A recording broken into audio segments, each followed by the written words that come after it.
За тэгвэл хүүхэд хамгааллын байгууллагын хамгийн эхний нэгж нь хорооны нийгмийн ажилчид байдаг. Монгол улсад 4,000 гаруй нийгмийн ажилтан ажиллаж байна. За үүний нэгэн төлөөлөл нь 18 дахь жилдээ мэргэжлэрээ ажиллаж байгаа даваг доржийн нэг өдрийг сурвалжллаа. Тэрээр энэ хугацаанд нийт 10,000 гаруй хүүхдийн эрх зөрчигдсөн асуудлыг илрүүлсэн. За даваа дорж өдөрт 3-аас 4 айлаар явж эмзэг бүлгийн болон асуудалд хамрагдсан хүүхдүүдтэй тулж ажиллаж байна. Би чинь өөрөө хөгжлийн бэрхшээлтэй дүүтэй байсан. Тэгээд бид нар чинь тодорхой хэмжээгээр бас нөгөө тухайн одоо жил чинь 10 жил төгсөөд дээд сургуульд ороход чинь би дүүгээ харах шалтгаантай учраас үнжижсэн байхгүй.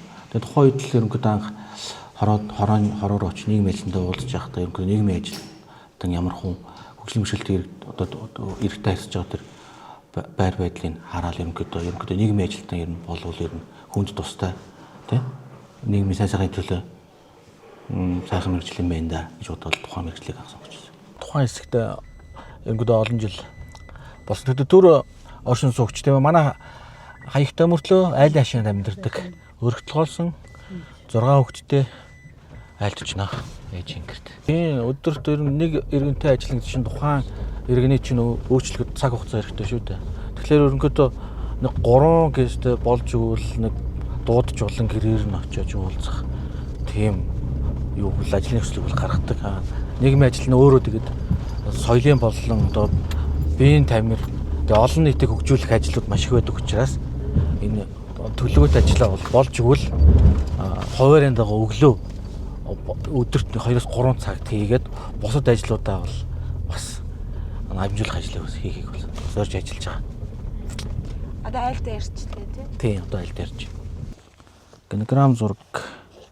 Эхнийхэнд охин байлоо. Охин. Дараагийнх нь охин. Охин. Тэгээд түү. Охин. Охин. Тэгээ хойд дошоо 2 хүү. 2 үсэн дээ. Одоо ч хамгийн том охин одоо 7 дугаар анги байгаа тий. За. Ерөнхийдөө бол одоо манайх чинь өөрөө ийм өндөрлөг газар дээрээс нь нөгөө цаг уугарын эрсдэлтэй нөхцөлд чи ерөнхийдөө нөгөө үүлчин засаа зун чинь нөгөө бороо ороод нөгөө шаварлаг өвдөхтэй учраас ер нь машинаар явах боломжгүй дээ. Ер нь дандаа л явгаа явдیں۔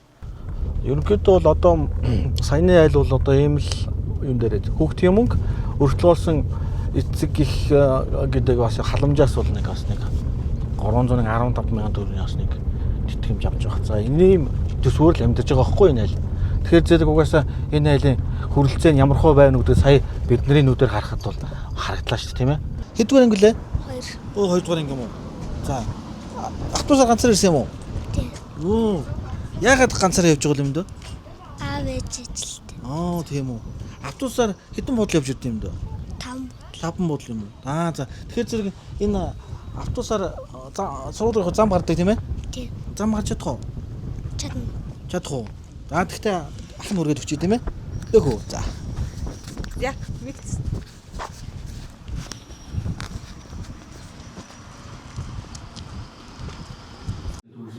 Даваад орж сарын сая 400 мянган төгрөгийн цалинтай.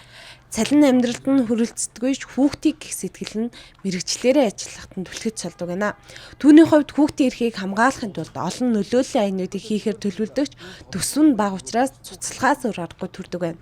Иймээс улсаас хүүхдийн эрхийн төлөө төсөө хангалттай тавих ёстой гэж хэлээ. Кейс байлаа авч тийм.